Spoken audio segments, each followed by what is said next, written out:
like to share with you some of our work and thoughts from yesterday from our first Provincial Council, and also some of the first transfers and appointments. I think we, first of all, would be only right to thank sincerely Father Paul Cahan for his 6 years as Provincial Superior.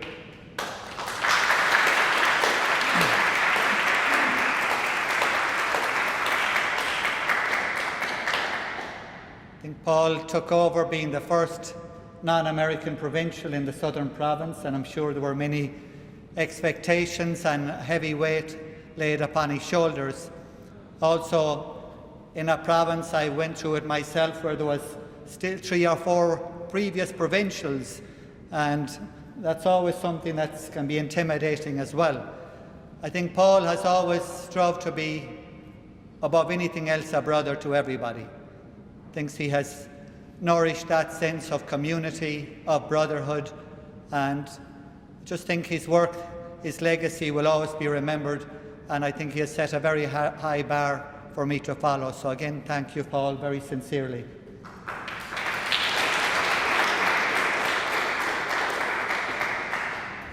He's also left a hugely organised office, computer, filing system, so from that end, I've no complaints. It's been very easy thanks to his good organisation and wonderful secretaries that work there as well in the office.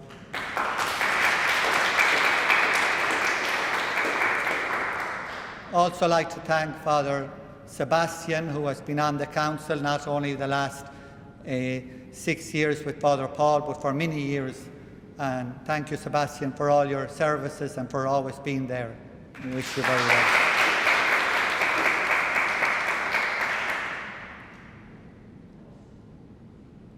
We have, as I said, we're at the threshold of celebrating something hugely important for our province. From Greenville next October, 100 years of presence here in the south, to 3 years' time here in Bay St. Louis.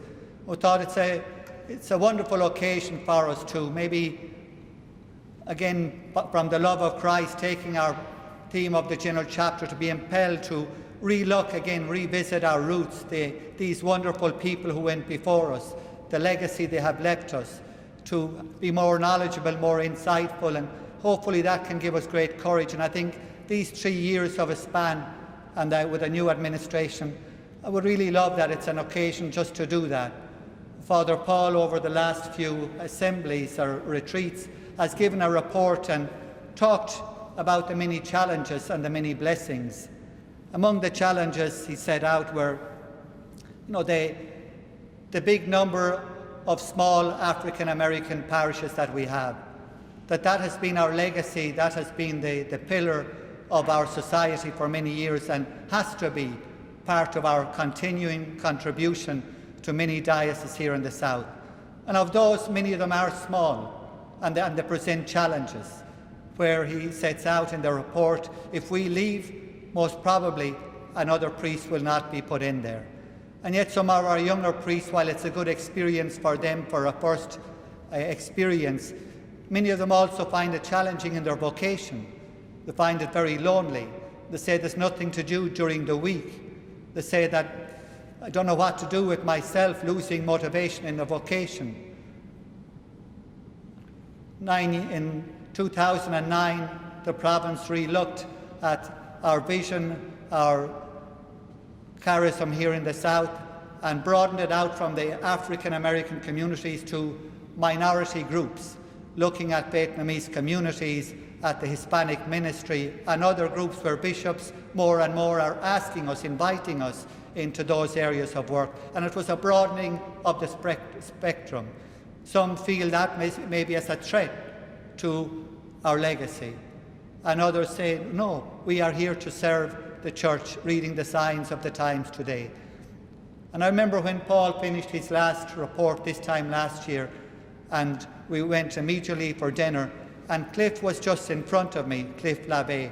And Cliff said, and when can we discuss all that stuff? With a sense of frustration. And I think that's exactly what we should do. I think there's no reason to put absolutely everything on the table and to share. And it's not about opposing positions. It's about integration. It's about reading the signs of the time. It's about responding with the zeal and the enthusiasm as our founders did here in this province. And I would like to set that out as a vision for maybe an assembly this time next year, but that we can start working in it already in our districts. Not to come to the assembly and just start all that, but I think all the talking, sharing, contributing can be done better in the districts, in smaller groups where there's more confidence and more people will probably be open up and share. And I think how we can get that across to each other district, look at it and go back again to the table and bring all the results to an assembly and maybe give pointers, directions to the administration as to where we should go. What are the priorities? What do we really want to do? I think it's a sense of listening to each other, not going for opposing positions, but a real sense of listening, a real sense of coming together, of where we are. And I know God will guide us and inspire us to do the right thing. I think we should always have courage to put whatever it is on the table and not in a sense of feel threatened or be afraid. I think we owe it to our founding generation. I just set that out in very broad terms, and I think these next 3 years celebrating the centennial is a perfect opportunity for that in the province.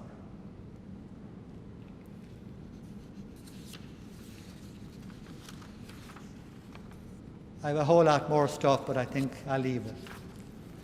Let me share with you some of the appointments. First of all, a word about the district superiors. Obviously, there will be elections and nominations for the new district superiors, but we would like that will not happen yet till all the transfers take place. And also regarding the transfers, don't forget the councillors were only named 10 days or less than 2 weeks ago from Rome. It was quite late in coming because of the coronavirus. Also because of that, normally I would have liked to have gone over a month ago and visit some locations, people who are up for transfer. You know, when we have the policy in the province, I think it's a good policy, it's there for a reason, we all approved of it, that every 6 years is a good average to look and possible change and transfers. It keeps us on our game, and it also keeps a constant renewal in our parishes, in our ministries and for ourselves. And that's always something that a new provincial has to deal with. And so there'll be 2 waves of transfers. One I'm going to announce now, but because we have not been able to do the proper consultation with other members, we're having another possible wave of transfers, and especially those at 6 years in their parishes, in their appointments, for the month from the 1st of August or the 1st of September, depending how they go. So these appointments I am about to announce are from the 1st of July. They will take place. First will be the parish of St. Thomas the Apostle, where I left and still mourning. The new pastor there from the 1st of July will be Vincent Alexis.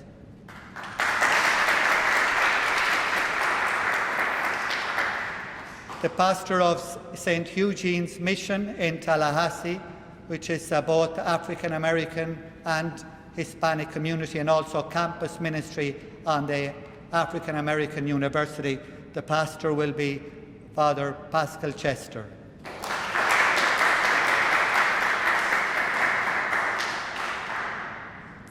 Father Andy Boo will be the new pastor of St. Mary's Parish in Cleveland.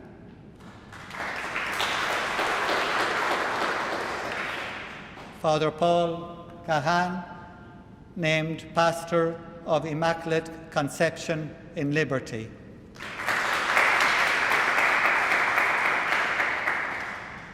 Anderson de Sousa, pastor of St. Paul the Apostle Church in Fort Worth, Texas.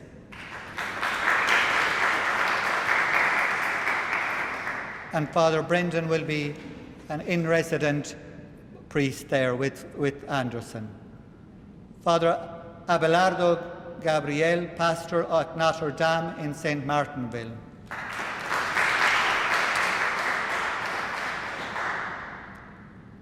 Father Sebastian Maladai, associate pastor at Sacred Heart Church in Greenville till the end of the year, and then pastor from the 1st of January after the celebrations. And from the 1st of January, Father Tom will be a priest in residence there also. Thank you, Jesus.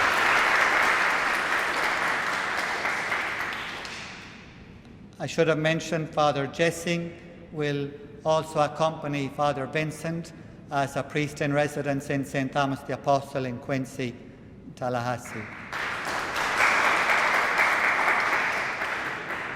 And Father Mike Suraskin, Mike has been dealing with health problems for the past year or more, so we asked Mike to come to the Bay for a couple of months till he gets himself up and running physically and in every aspect, and just to give him that time to look into his health, to look after himself, and there'll be an appointment after that. So he'll be coming after the 1st of July sometime to the Bay for a few months.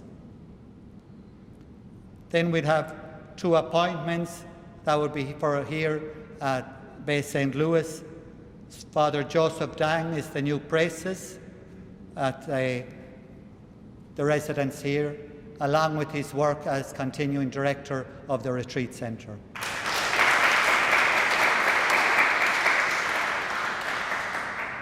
And Father Dismas Mauk will be the new communications coordinator, also in residence here at the Bay from the 1st of July. And there are obviously outstanding appointments that are still not resolved, and we'll be following those up over the next few months. Again, I'd like to thank everybody who has been open and willing to take up the challenge, and also all those that have been replaced. Also Father Jim Policki here at the Bay for all his services, both as praeses and Director of Communications for many years. Thank you sincerely, Jim, for your services.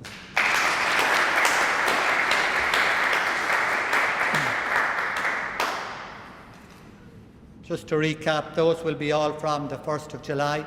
I said there will be more announcements after that. There'll be some others that we have not been able to attend because of both the delay in the news from Rome and also the coronavirus. So be patient with us. Finally, just to finish up, I remember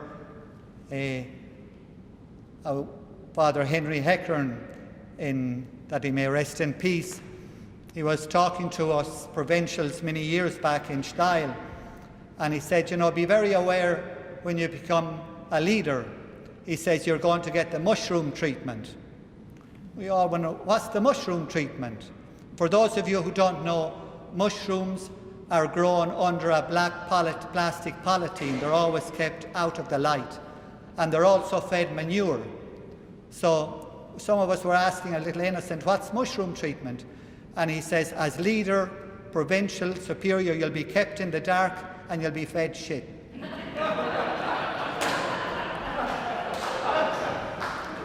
That was Father Henry Heckern. I didn't expect him to come out with that. But sincerely, I like to follow and say, I thank you for your confidence. I believed in recycling up to now. I'm beginning to have doubts about recycling after being appointed provincial again. But I honestly will come to the job. I know I will give it everything I have. I will promise you that. I want to be your brother. I don't want you to see me as now you cannot communicate because the first thing you see is a superior. I know it's very hard to break through that sometimes. I'm living over the provincialate house beside the offices, and I've done that intentionally, not to close myself away. On the contrary, I want you to come, knock at the door after office hours, whenever.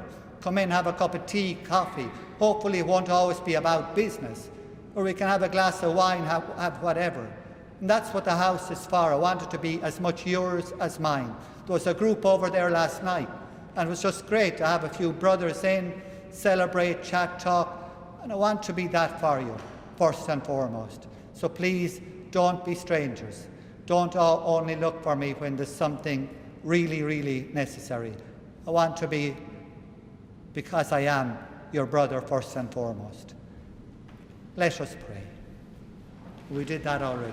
The blessing. The Lord be with you. The blessing of Almighty God, Father, Son, and Holy Spirit, go forth. The Mass is ended.